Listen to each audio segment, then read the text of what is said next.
Bonjour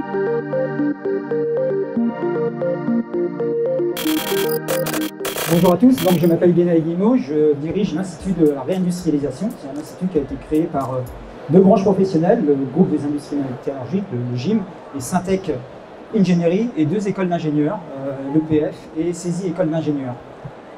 Nous travaillons principalement sur le « oh là là, l'industrie » qui a été exprimé tout à l'heure, essayer de redorer un peu son blason à l'industrie.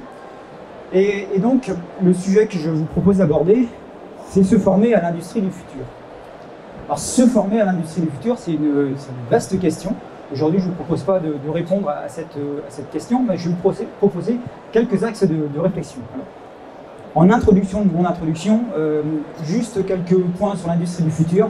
Le concept d'industrie du futur, je pense que maintenant, enfin, si vous êtes ici, vous connaissez déjà ce concept-là, qui a été inventé en quelque sorte dans les années 2010 en Allemagne, et qui se base sur la transition numérique. Quand vous regardez les différents icônes de l'industrie 4.0, automation, connexion, cloud computing,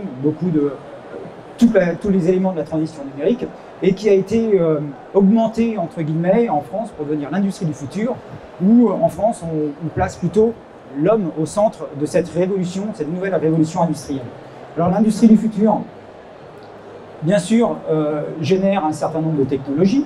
Vous allez avoir des technologies, je ne vais pas toutes les énumérer, mais la cybersécurité, database, la réalité virtuelle, la réalité augmentée, qui vont générer des changements dans les métiers, dans les compétences. Alors, différents changements. On va avoir des nouveaux métiers qui vont arriver.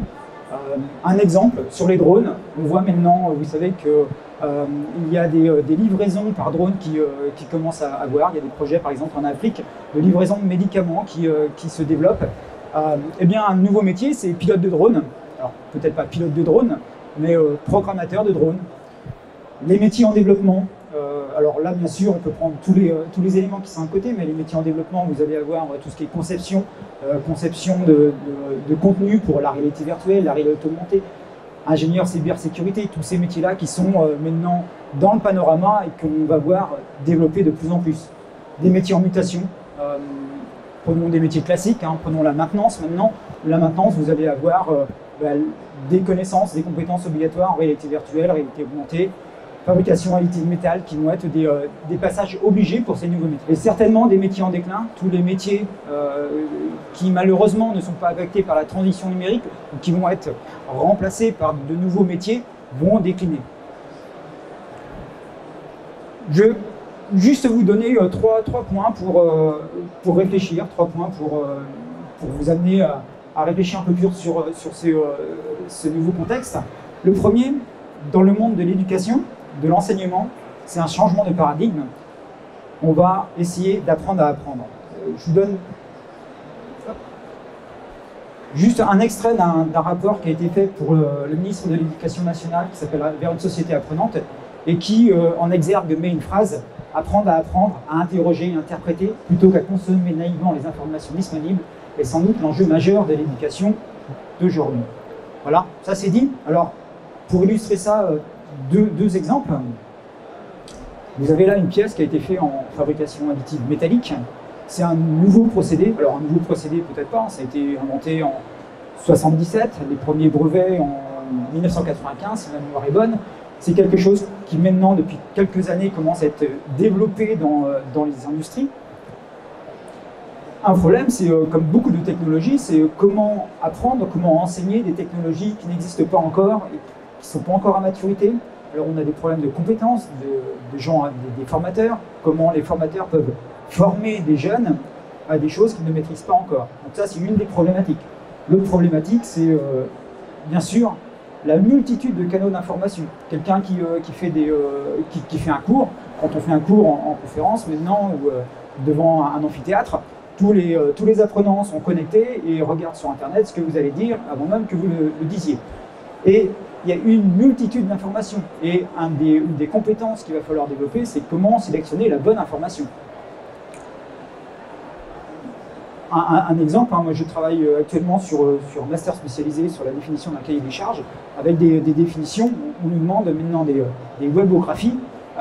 complète. Il va falloir que j'étudie toutes les webographies, mais il y a plein de choses contradictoires sur certains éléments. Il y a des éléments qui font référence à d'autres, des choses qui sont justifiées, qui ne sont pas justifiées.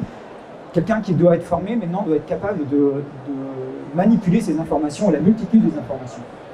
Alors, une des réponses à ces nouveaux enjeux de la formation, c'est passer à une pédagogie active. CESI École d'ingénieur, par exemple, sur son programme en 3 ans, a basculé l'intégralité de son processus de formation pour les ingénieurs sur des pédagogies actives. Donc il n'y a plus de cours en amphi, tout est remplacé par des projets extrêmement scénarisés.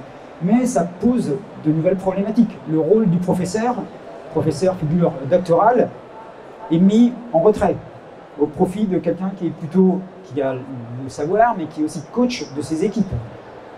Ça pose différents problèmes. Alors ça a beaucoup d'avantages, on travaille énormément sur la recherche d'informations, sur les soft skills, mais c'est encore quelque chose qui doit être développé. Et selon le rapport, et c'est certainement vrai, c'est un point pratiquement obligé, et toutes les écoles dans le monde s'y mettent, de passer sur ce type de pédagogie. Autre point de réflexion, on voit ici, vous le voyez bien partout sur les différents stands, on s'aperçoit du rôle de plus en plus majeur des entreprises dans la formation, dans la formation et dans l'éducation. Si je le mets, c'est que c'est aussi un sujet un peu tabou en France. Entreprise, université, c'est deux mondes qui apprennent à se côtoyer, mais ce n'est pas encore tout à fait développé. Alors, on voit des choses qui apparaissent. En ce moment, il y a une réforme de la formation professionnelle qui est en cours, qui révolutionne un certain nombre de points, notamment sur l'apprentissage. On voit jusqu'à présent, l'apprentissage était régulé par les régions, donc par l'État via les régions. Cette réforme met les filières industrielles au centre de la réforme de l'apprentissage. Maintenant, ce sont les filières, il y a France Compétences qui vont définir leurs besoins.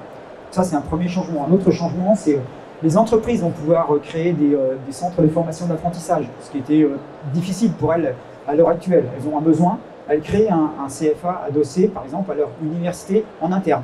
Donc, c'est deux exemples qui font que, de plus en plus, en France, on va voir les entreprises intégrer le monde de l'éducation et de la formation. Si on fait un zoom arrière, sur ce qui se passe dans le monde, au sein de l'Institut, on gère avec EDF et FIV un observatoire mondial des investissements industriels, et on voit de plus en plus de projets internationaux. Alors là, je vous ai mis deux exemples européens. ABB, qui est une entreprise technologique suisse et suédoise, qui développe un site d'innovation et de formation. On voit que l'expertise va être rare. Il va y avoir des métiers qui vont apparaître extrêmement rapidement. On voit donc des entreprises qui se mettent à innover dans le monde de la formation. Un autre exemple, c'est Mahindra. Mahindra, c'est un groupe d'industriels indiens qui vient en Europe, qui ouvre la même chose, un centre de formation pour ses salariés, pour les futurs clients, mais aussi pour le monde de l'éducation en Allemagne. Vous voyez deux éléments en France et à l'étranger qui convergent vers ce point-là, les entreprises acteurs majeurs. Le troisième point, notre réflexion. Est-ce que nous sommes dans une révolution française?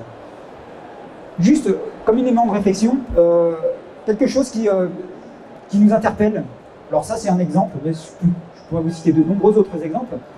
C'est l'OPIEC qui a fait en Normandie, récemment, en tout début d'année, une étude. Vous voyez, 70% des besoins en poste exprimés donc, liés à l'industrie du futur exigent un bac plus 4, plus 5, alors que seulement 41% des effectifs au niveau national atteignent ce niveau. Vous voyez, le décalage entre la formation, le besoin de formation et les possibilités.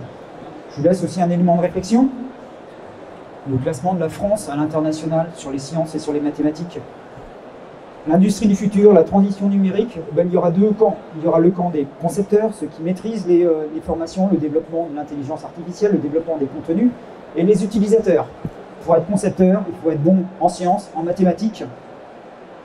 Pour l'instant, le compte n'y est pas en France, qui est la 5e puissance industrielle dans le monde. finir sur ce point, voilà. Tout en bas, là-bas, dans le carré, vous voyez 36 000 ingénieurs en France. On a 210 écoles d'ingénieurs qui forment 36 000 ingénieurs, tout confondu en France. Le besoin actuellement est de 40-45 000 selon les études. Donc on est en sous-effectif. Le métier d'ingénieur est un métier en tension. Et je vous laisse par rapport à ça. 1 500 000, c'est le nombre d'ingénieurs demandés en Inde et en Chine annuellement. 36 000 par rapport à 1 500 000. Le point, c'est effectivement, il va falloir qu'on choisisse des filières. Toutes les filières ne pourront pas être développées de la même façon.